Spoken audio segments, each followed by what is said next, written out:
Merci de nous recevoir chez vous pour ce 4e numéro de l'épopée de Guadeloupe Port Caraïbes. Nous sommes dans le hangar 4 sur le port de Pointe-à-Pitre pour parler art, où se tient actuellement la Pool Art Fair. Nous parlerons de l'implication sociétale de Guadeloupe Port Caraïbes avec M. Yves Salin, qui est président du directoire. Bonsoir. Bonsoir. Avec également Georges Bédan, qui est président de la commission culture au Conseil régional. Oui, tout à fait. Et bien évidemment avec Thierry Allais, qui est celui qui a initié cette Pool Art Fair. On va commencer avec vous. Qu'est-ce que la Pool Art Fair ? Ce salon, c'est une grande rencontre, c'est une grande exposition déjà, une grande rencontre entre la peinture, les artistes et le public. C'est le format qui est un petit peu différent. En fait, ça dure très peu de temps, c'est 3 jours plus le vernissage. Et les artistes sont tous là dans leur stand avec leurs œuvres. Donc le public peut venir rencontrer les artistes avec leurs œuvres au même moment. C'est quand même un lieu assez atypique pour installer une exposition à Port. Oui, mais c'est un super lieu, probablement le plus beau lieu d'exposition qu'on a en Guadeloupe. C'est un hangar magnifique qui est relativement neuf, très haut de plafond, 1200 mètres carrés sans poteau, avec vue sur la baie de Pointe-à-Pitre. C'est parfait, quoi. Et en fait, ça se prête parfaitement bien, à vrai dire. Et une entrée directement de la ville, en fait, tout est parfait, quoi. Donc en réalité, même si on peut se dire, ah, c'est sur le port, mais à vrai dire, c'est l'endroit rêvé pratiquement. Monsieur Salin, pourquoi avoir accepté d'accueillir cette exposition d'art ici sur le port de Pointe-à-Pitre ? D'abord, c'est pas très évident pour le port d'accueillir autant de public dans un lieu qui doit obéir à des normes de sécurité, dans un lieu dans lequel on a aussi beaucoup de passages, puisqu'on a jusqu'à 350 000 passagers sur la saison. Donc c'était pas très évident. C'est un pari sur l'avenir. La volonté du port, c'est que soit ouverte davantage de liaisons entre la ville et le port. Le port, c'est le front de mer de la ville. Et on peut même dire que dans les 3 ans qui viennent, cette perméabilité va être considérablement augmentée avec le projet Caru-Kirabet, qui sera un projet de réunion entre la ville et le port, et où on pourra, bien au-delà des 3 jours de la Pool Art Fair, circuler entre la ville et le port et avoir d'autres expériences, notamment retrouver ce lien avec l'eau, qui est un lien important. Et ceux qui ont connu le port il y a longtemps, il y a quelques dizaines d'années, avaient l'habitude. Et donc ce sera aussi le fait de renouer avec cette tradition, avec cette culture de l'accès à la mer. Je crois aussi qu'il faut estimer la vocation d'un port qui est une vocation de dialogue, d'échange. Alors d'échange de marchandises, mais aussi de dialogue entre la terre et la mer, dialogue avec d'autres cultures. On accueille un peu tout le monde entier ici, soit sous forme de passagers, soit sous forme de marchandises. Mais on a aussi beaucoup à envoyer. On envoie nos jeunes se former pour qu'ensuite ils viennent enrichis de cette culture travailler en Guadeloupe. Et pendant ces 3 jours de la Pool Art Fair, c'est assez symbolique, c'est ça qui se passe. Et c'est bien que ça se passe dans le port. Finalement, c'est un retour aux origines, le port qui était la porte ouverte sur le monde et qui est la porte par laquelle le monde peut entrer en Guadeloupe. Ben, ça se passe ici et ça se passe de la plus belle des façons avec l'art mis en évidence dans ce hall croisière. Alors, accueillir la Pool Art Fair, c'est l'une des actions du port. Il n'y a pas que cela, puisque vous avez mené d'autres actions, notamment sur Basse-Terre. Oui, on mène différentes actions avec le soutien de Thierry Allais d'ailleurs. On peut donner quelques exemples. La gare maritime de Basse-Terre qu'on a refabriquée il y a 3 ans.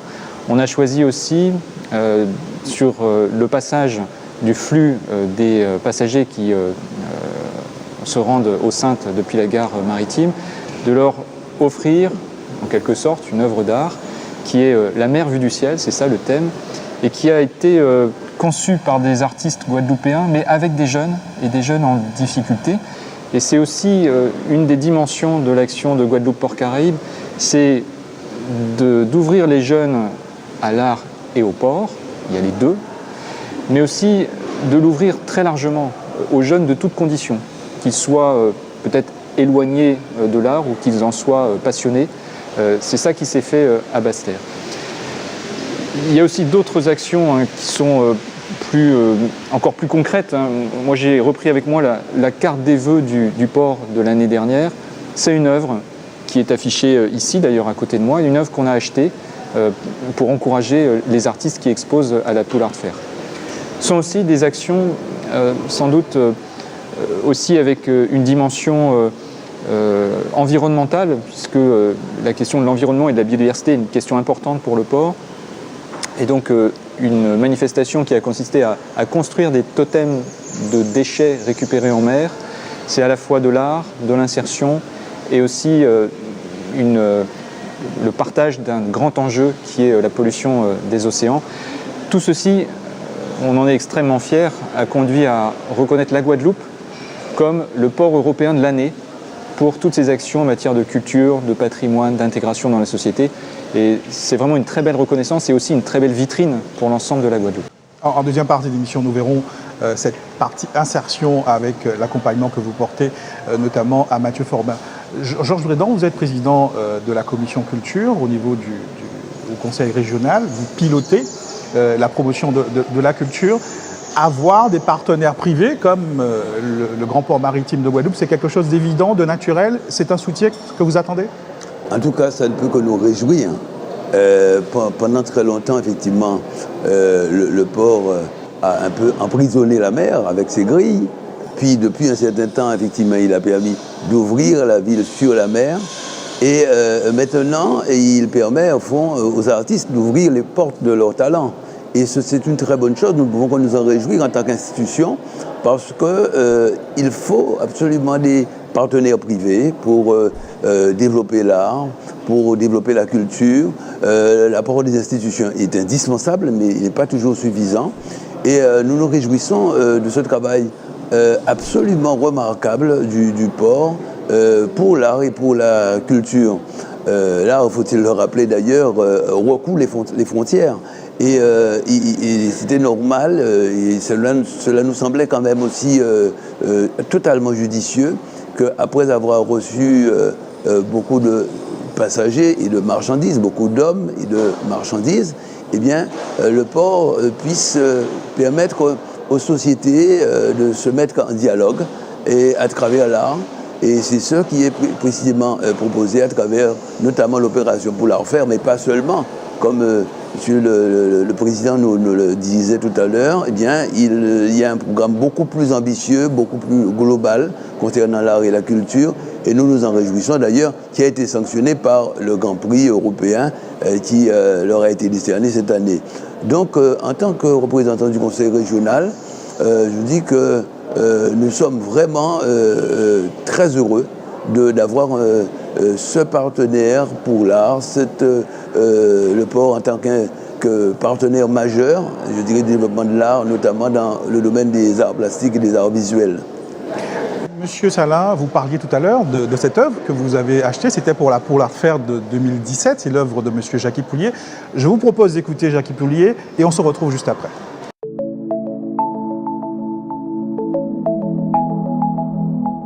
L'année dernière, justement à Pool Art Fair, j'ai eu la surprise de voir venir le directeur du port qui me dit « Bon, cette œuvre nous intéresse. C'était je suis, comment l'œuvre s'appelle encore, je suis fatigué et je ne veux plus. L'œuvre c'était je ne veux plus. Et l'œuvre représentait un petit garçon avec une ardoise et sur laquelle il y avait écrit « Je ne veux plus ». Et quand on se déplaçait, on voyait au fond écrit « Allez à l'école ». Et j'avais pensé à cette œuvre-là, dans la mesure où c'était l'anniversaire du centenaire de la naissance de Guy Tigolier. Donc je pense que c'est ce qui a entraîné le directeur du port à choisir cette œuvre-là. Bon, bien sûr, j'ai été honoré, surpris, honoré. Et puis, ils m'ont expliqué qu'ils vont utiliser cette œuvre-là sur des calendriers, des agendas, etc. Et que cette œuvre l'image de l'œuvre est amenée à voyager dans le monde. Donc, en fait, pour un artiste, qu'ailleurs dans le monde on voit son œuvre, bon, c'est tout bénéfice, quoi. Hein? C'est intéressant. Hein? C'est valorisant.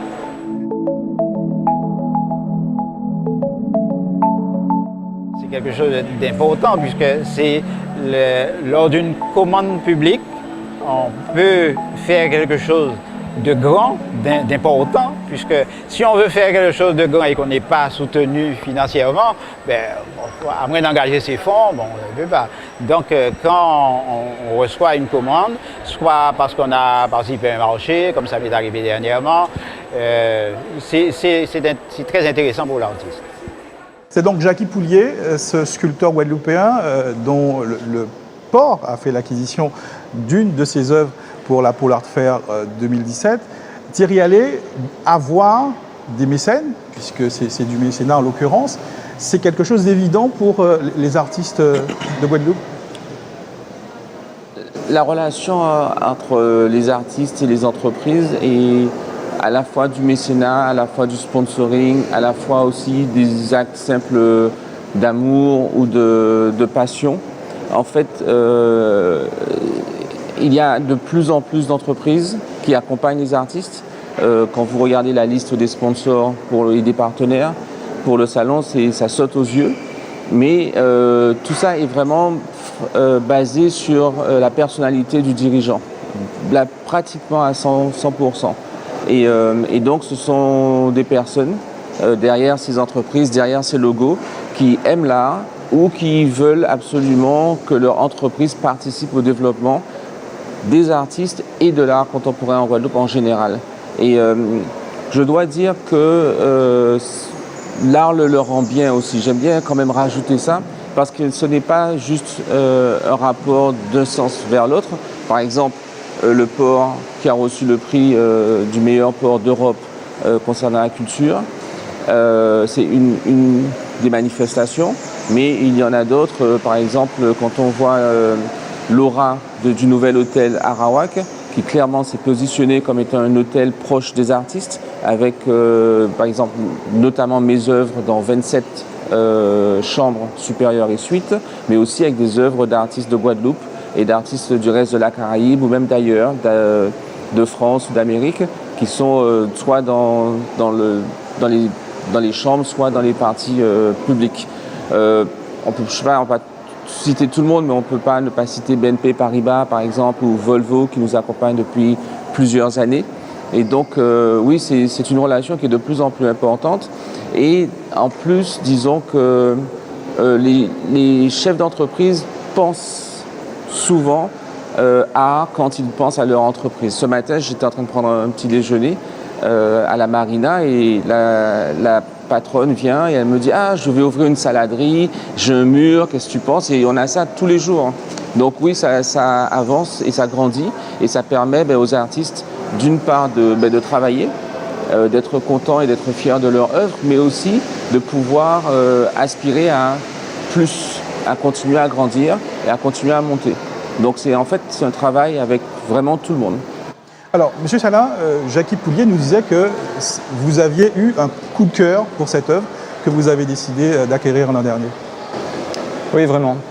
Vraiment, d'abord parce qu'elle est originale, elle m'a surpris, et la surprise fait aussi partie des qualités de l'art. Moi, je considère que c'est aussi vraiment une médiation importante. Je ne l'ai peut-être pas assez souligné tout à l'heure, mais quand Thierry Allais, quand Myriam Maxot, quand Stick viennent intervenir au port avec des jeunes, ils sont vraiment dans ce rôle de médiation. C'est très difficile d'expliquer à des enfants, à des jeunes éventuellement éloignés de ces milieux-là, ce que c'est qu'un port, comment ça fonctionne. À travers cette implication, à travers ces œuvres d'art, eh bien, c'est une façon de lancer des passerelles, lancer des ponts vers le port. Cette œuvre en particulier, moi, je l'ai particulièrement appréciée parce qu'elle a un petit côté impertinent. Je ne veux plus aller à l'école. Chacun pourra y mettre la signification qu'il veut derrière. Et j'aime ce petit côté impertinent, comme le fait d'avoir renversé la Tour Eiffel pour la Pôle Art Fair de cette année ou d'avoir invité la France. C'est aussi ce qui permet de sortir peut-être de positions trop confortables, trop convenues et de changer le point de vue sur des sujets. On en a besoin. Voilà, c'est tout ça, moi, qui m'a beaucoup attiré dans cette œuvre-là. Il y a le soutien qu'apportent les entreprises comme ceux que vous citiez, comme le port de Guadeloupe. Il y a aussi le soutien de la commande publique. Jackie Poulier nous le disait tout à l'heure, il est important aussi pour l'artiste de bénéficier de cette commande publique. Est-ce qu'il y a une politique particulière de la région dans la commande publique aux artistes? Absolument. L'aide que la région apporte justement à l'art, à la culture et aux arts plastiques et visuels en particulier, passe par les acquisitions d'œuvres, qui nous permettent d'ailleurs de constituer un fonds d'art contemporain qui lui-même doit être mis à la disposition d'un futur centre d'art contemporain. Et donc la commande publique est très importante, à la fois bien sûr à travers donc, les expositions on peut faire cette commande, on peut aussi commander une œuvre monumentale, une sculpture monumentale. Il y a d'ailleurs tout un projet régional pour disons, l'habillage entre guillemets des ronds-points ou des lieux de passage, de manière à ce que l'œil aussi puisse s'exercer, je veux dire, le monsieur tout le monde, à travers donc bien les allées et venues que les uns et les autres sont appelés à faire toute la journée. Eh bien, il est important que l'art soit dans la ville, soit dans la rue, soit bien à la portée de monsieur tout le monde. Mais parallèlement, la manière d'aider les artistes consiste également à former des publics à travers la médiation dont on parlait tout à l'heure. Il y a 2 écoles. L'école d'André Malraux qui considérait qu'au fond le public n'avait pas besoin d'être formé et qu'il devait recevoir l'œuvre comme cela et savoir l'interpréter chacun à sa manière.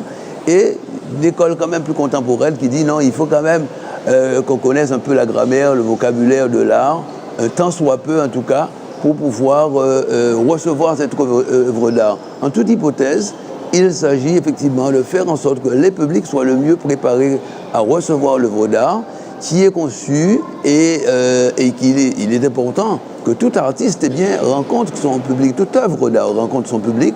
Et donc nous y travaillons également. Et puis les lieux de diffusion, il y a donc ce lieu qui provient donc de mécènes, mais il y a vocation aussi pour nous-mêmes à construire des lieux qui seront, outre la salle d'exposition du Memorial Act, à accueillir également des expositions. On sait très bien qu'il n'y en aura jamais suffisamment, compte tenu justement de la profusion d'œuvres d'art et surtout du talent immense de nos artistes plasticiens. Il faut donc donner à voir le maximum de choses au public. Il faut aussi que ces choses soient vues dans les meilleures conditions possibles, parce que les arts visuels et les arts plastiques ont des exigences qu'il faut respecter également. On continuera à parler de la politique du Conseil régional en termes de soutien à la culture, au patrimoine. Je remercie Thierry Allais d'avoir été avec nous pour cette première partie. Quelques mots sur la Pool Art Fair 2019. On sera à nouveau ici? Ah, certainement, je pense. C'est signé? C'est confirmé? Si c'est signé dans l'esprit de M. Salin, c'est signé. Mais c'est intéressant ce qu'on peut dire, le pays invité de l'année prochaine. Oui, déjà. Et l'année prochaine, le pays invité, c'est le Canada. Et donc on attend ça avec impatience, d'autant plus qu'il y a les ports du Canada, notamment le port de Trois-Rivières et le port du Québec, qui seront probablement partie prenante. Et on est content qu'on puisse continuer dans cette lancée, parce qu'au début, on faisait un artiste invité, et depuis, maintenant, ce sera la 3e année l'an prochain. C'est un pays qu'on invite, et l'idée, c'est de créer une conversation entre la Guadeloupe et le reste du monde, de façon à ce que nous puissions, tout le monde, c'est-à-dire le monde entier, puisse venir en Guadeloupe, vendre et acheter des œuvres d'art.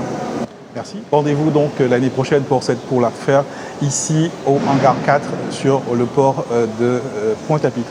On parlait de patrimoine, on va rencontrer un autre acteur culturel.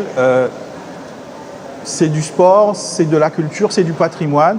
Il s'agit de parler de voile traditionnel avec Mathieu Forbin. On se retrouve dans quelques minutes. Nous nous dirigeons vers la plateforme de Folanf à Grandbourg, en Marne-et-Galante, que nous allons vous présenter notre structure de plateforme de travail d'atelier du nautique.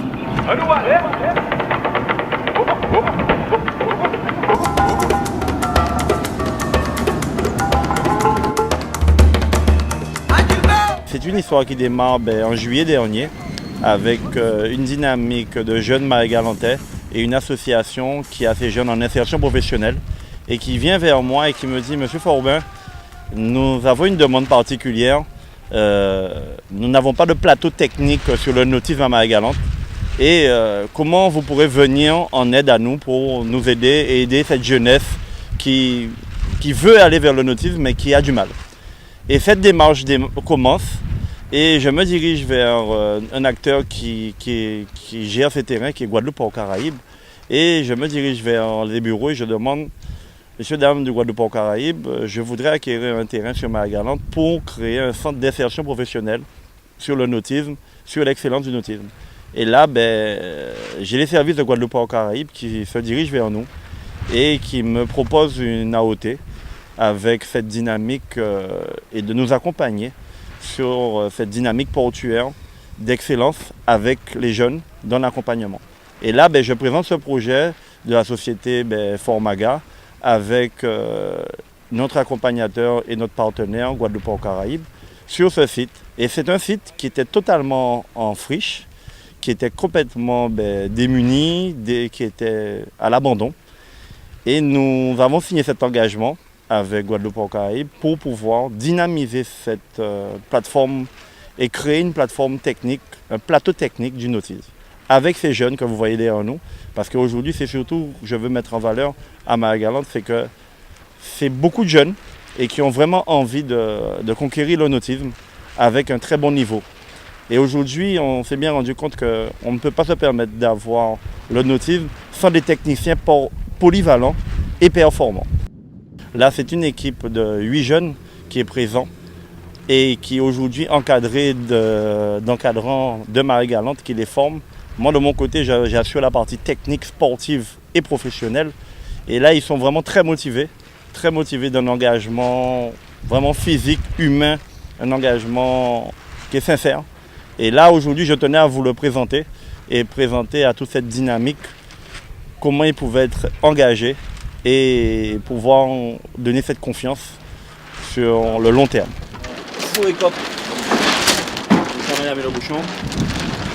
Franchement, l'initiative elle était bonne. On y a pensé, tout le monde y pense, je pense. Mais à Marie-Galante, tout le monde a peur. Mais aujourd'hui, c'est possible. Mathieu nous donne les moyens et on arrivera. Ça donne une bonne dynamique et que du coup, ouais, ça me plaît quoi. Au début, quand on a démarré, j'étais pas encore bien entré dans le truc, mais quand je suis entré dans le bain même, je me suis vraiment intégré et puis ça m'a plu quoi. Vu que j'avais déjà fait un peu d'Obicat, et puis qu'on a dit qu'on démarrait sur la voile traditionnelle, donc je me dis pour découvrir, donc je me suis lancé. Et puis quand j'ai découvert, franchement, ça m'a plu quoi. Avant qu'on se rencontre il y a 1 an, j'avais jamais fait de la voile traditionnelle. Et puis depuis que tu nous as initiés, voilà, c'est devenu une vraie passion, hein. Tu vois, de l'amour de la mer. J'avais déjà l'amour de la mer, mais j'avais jamais fait de voile traditionnelle. Donc là, je suis vraiment dedans quoi. Et puis j'espère continuer encore longtemps. Et voilà. Aujourd'hui, cette dynamique à Marie-Galante, c'est quelque chose que tu voulais faire depuis bien longtemps ou c'est quelque chose... C'est quelque chose que j'aimerais, qu'on désirait vraiment, mais que ça fait longtemps qu'on avait besoin de ça. Et avant toi, il n'y avait personne qui s'y était attelé, quoi. Et donc là, on est vraiment content de faire partie de cette équipe et on espère qu'on ira loin. On parle de toutes les îles, on va dire, anglophones autour de nous qui ont plein de bateaux. Mais nous aussi, aux Antilles françaises, on est capable de faire de belles choses. Et le faire à Marie-Galante, c'est un lourd challenge. Et c'est un challenge qui doit être relevé correctement et à sa hauteur. C'est vraiment important.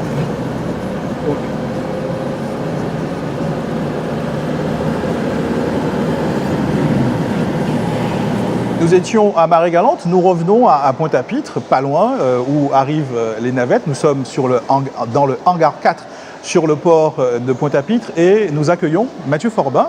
Bonsoir. Bonjour. Alors, on a vu ces jeunes avec vous à Marie-Galante qui s'initient à la voile traditionnelle. Comment est né ce projet d'insertion? C'est un projet d'insertion qui a pris forme avec une poignée de main, avec une association d'insertion de jeunes de Marie-Galante et qui depuis des années a voulu développer cette partie du nautisme, mais qui ne trouvait pas le lien pour faire démarrer cette démarche. Et nous nous sommes rencontrés en 5 minutes. Et de ces 5 minutes, j'ai décidé de mener un engagement via Marie-Galante pour m'impliquer et pour leur donner cette fibre que j'ai pu, moi, avoir par rapport à ma famille sur ces longues années et pouvoir le transmettre parce qu'aujourd'hui, transmettre est important parce que notre bassin du nautisme sur l'arc de l'archipel guadeloupéen est assez âgé. Alors, comment et à quel moment le port décide de s'impliquer à vos côtés? Alors le port et la famille Forbin, c'est une grande histoire. Depuis des années, ça fait plus de 20 ans, quand la voile traditionnelle redémarre, le port s'est toujours impliqué à travers la voile traditionnelle, que ce soit sur les implications, on va dire, financières pour investir sur un bateau, et que ce soit sur l'investissement des hommes. Parce que le port a omis le côté financier. Il y a toute une équipe et qui s'est investie depuis le début avec toute son équipe pour faire en sorte qu'il y ait un dynamisme autour du nautique. Monsieur Salin, c'est une question d'image d'être associé à la voile traditionnelle ou est-ce qu'il y a vraiment cette envie du port de s'impliquer dans cette partie importante du patrimoine de Guadeloupe? D'abord, c'est une belle image, on ne peut pas le contester. C'est un magnifique spectacle sur des eaux turquoises avec des hommes, des femmes qui sont à l'effort. Enfin, tout ça est très séduisant. Mais c'est beaucoup plus que ça.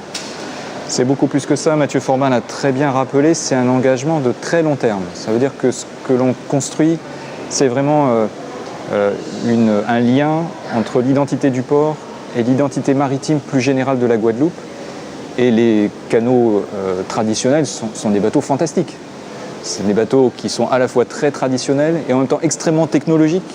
Moi, je suis frappé d'entendre à quel point la construction fait gagner du poids, à quel point il y a des innovations sur la forme des carènes. Il y a tout un côté technologique, évidemment, qui séduit le port. Parce que nous sommes en permanence en train d'ajuster nos méthodes de travail pour avoir plus de productivité, etc. Donc, il y a des passerelles assez évidentes. Mais ce n'est pas ça le plus important. Le plus important, c'est ce qu'a très bien dit Mathieu Forbin, c'est les jeunes, du travail en équipe, de la cohésion, des projets, de la détermination, de la persévérance, une forme de résistance au mal aussi, parce que mener un canot, c'est pas du yachting en blazer blanc et avec une casquette, c'est de l'engagement. C'est de l'engagement, il le fait très très bien, il le fait au service de la jeunesse, et la jeunesse, vous savez, pour un port, c'est exactement ce qu'on cherche à faire, c'est être tourné vers l'avenir, être tourné vers l'activité économique de demain, donner du travail aux jeunes et surtout rendre ces activités-là attrayantes. Et quand on voit des canaux naviguer, on a tout de suite envie de travailler en mer et pourquoi pas au port. Alors, Georges Brédan, on a parlé d'art pictural, on peut parler de musique. De façon globale, le soutien à ces initiatives culturelles qui intègrent les enjeux de préservation de la biodiversité, quelque part, c'est aussi ça dont parlait M. Salin en début d'émission, ces initiatives qui soutiennent tout ce qui est symbole de la richesse culturelle insulaire, c'est ça aussi qu'il faut soutenir, c'est cela aussi que vous soutenez? On soutient cela aussi, d'ailleurs. Monsieur le Président rappelait tout à l'heure, effectivement, que son soutien à l'art passait par la pour l'art faire, mais pas seulement. On vient d'en avoir la preuve, puisqu'effectivement il investit aussi dans le nautisme, qu'il investit donc dans ce qu'on peut considérer comme du patrimoine, puisque la voile traditionnelle, c'est du patrimoine. Et il est important que, aussi bien pour les Guadeloupéens, jeunes et moins jeunes, que pour ceux qui viennent de l'extérieur, eh bien, ce patrimoine soit mis en avant, soit mis en valeur. Nous disons que l'art et la culture dans leurs différentes dimensions, eh bien, doivent nous servir, peuvent être un levier de développement. Parce que venir en Guadeloupe pour une grande compétition, par exemple de la Guadeloupe, la voile traditionnelle, ou telle autre compétition sur l'eau, eh bien, ça valorise l'image de la Guadeloupe. Ça permet de mieux la faire connaître, de mieux lui donner de visibilité à l'international. Et donc, j'ai en mémoire, effectivement, le fait qu'on nous avait justement suggéré fortement après 2009, les fameux événements de 2009, de faire en sorte que la Guadeloupe, les îles françaises d'Amérique, soient davantage mises en relation avec le reste du monde sous des formes diverses. Eh bien, voilà un exemple de mise en relation, mais aussi à travers une forme de tourisme culturel. On vient ici parce que Eh bien, oui, il y a une grande compétition sportive ou culturelle au sens strict du terme, mais on vient en Guadeloupe pour y faire quelque chose, pour découvrir quelque chose d'inédit, quelque chose que l'on ne verra peut-être pas ailleurs.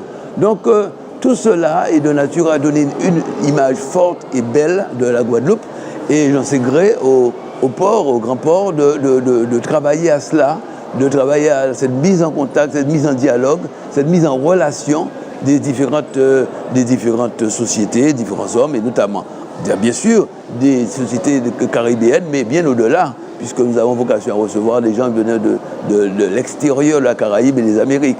Donc, nous nous retrouvons tout à fait dans cela. Et je dirais qu'il faut aller même plus loin. On peut imaginer que, justement, nous ayons des manifestations qui croisent à la fois le sport, la culture, l'environnement.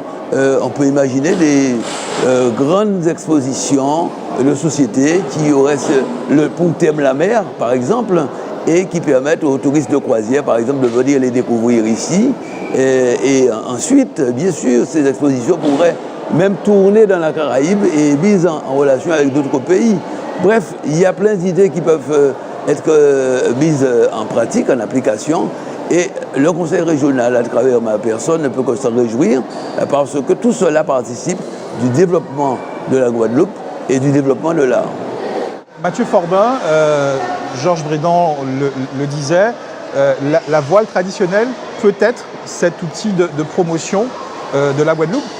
C'est comme quelque chose qui nous appartient, qu'on ne va pas retrouver ailleurs. Est-ce que vous avez aussi, vous, cette sensation, cette idée que notre compétition de voile traditionnelle peut être un objet de promotion de notre île? Alors pour répondre, je vais répondre oui.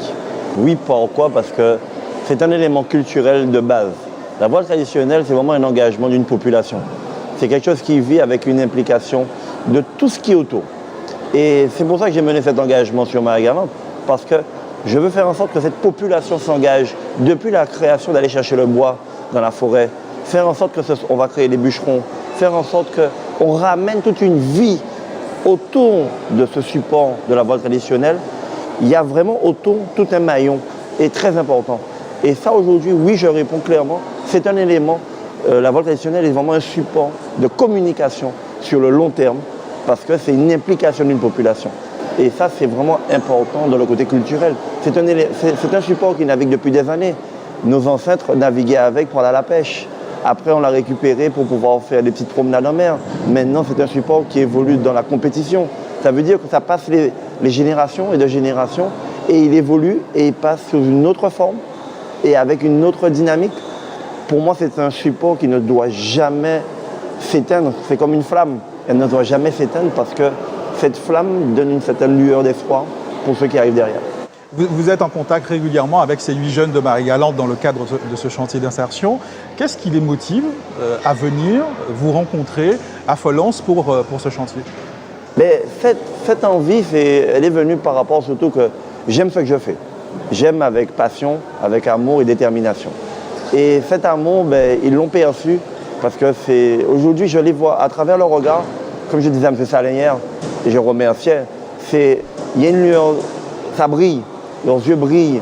Ça veut dire qu'il y a une sorte de lueur d'espoir de se dire, on va de l'avant, on va avancer, parce que c'est un support qui va nous faire découvrir totalement autre chose. Parce que ça ne s'arrête pas qu'à la voile traditionnelle, ça s'arrête au bateau moteur, ça va sur plein de supports. Et ces jeunes, aujourd'hui, ça fait quelques mois que je les côtoie, de façon présent, un peu en retrait, parce qu'il faut préparer le projet. Mais c'est un engagement sur le long terme. Et hier encore, nous avons discuté ensemble, et toute cette équipe forme vraiment un noyau. Et je cherche à vraiment créer ce noyau de cohésion, comme deux mains qui se tiennent par la main. Et pour moi, c'est vraiment important. Et ça, ils l'ont vraiment compris. Et j'attends ça d'eux, comme eux, ils attendent de moi mon engagement. Et à travers ce que je peux emmener, comme le port qui nous accompagne. Parce que sans cette équipe qui nous accompagne et qui va nous emmener vers l'avant, on ne pourra pas y arriver à aboutir ce projet.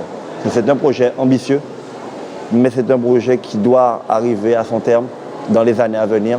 Parce que ce n'est pas un projet sur 1 an, 2 ans, 3 ans. C'est d'une dizaine d'années pour pouvoir créer ce dynamisme. Et le port, et comme je dis, je ne suis pas allé en flatter, depuis des années, il nous accompagne. et j'ai confiance qu'ils vont nous accompagner sur le long terme encore. C'est à Folens, je crois, c'est sur le Oui, port c'est de sur le Folens, site de donc, Folens. sur un site qui appartient au port que se Oui, déroule ce chantier C'est d'insertion. sur un site du port, mais je ne voudrais pas laisser croire à nos auditeurs que le port tient toute la voile traditionnelle et ce formidable patrimoine vivant. C'est absolument pas ça. Il y a une dynamique qui est déjà très présente avec beaucoup de patrons de canaux, dont Mathieu Forbin est un des représentants éminents. Et tout ça vit déjà naturellement. Simplement, le port essaye de contribuer, comme beaucoup d'autres, à cet élan, à ce renouvellement. Moi, j'ai été frappé de voir avec quelle spontanéité on peut monter des équipages nouveaux, continuer à alimenter ce changement de génération. On a vu l'an dernier, sur le tour de l'archipel des canaux, des équipages émergents, des équipages de jeunes performés. Et donc on voit que ce patrimoine qui remonte effectivement au fonctionnement de l'archipel depuis des années. Moi, j'entends des Désiradiens m'expliquer combien d'heures il fallait pour aller de Saint-François à la Désirade en tirant des bords avec les canaux de voile traditionnels. Eh bien, on a passé une nouvelle génération, une génération montante, tournée vers la compétition. Et tout ça se fait par des initiatives de ce réseau de patrons de canaux qui est sur tout l'archipel. Et ça, c'est vraiment à souligner. C'est vraiment une très belle dynamique autour de ce patrimoine vivant. Merci beaucoup. Merci Yves Salard, président du directoire de Guadeloupe Port Caraïbes. Merci beaucoup. Georges Brédan, je rappelle, qui est président de la commission culture au Conseil régional.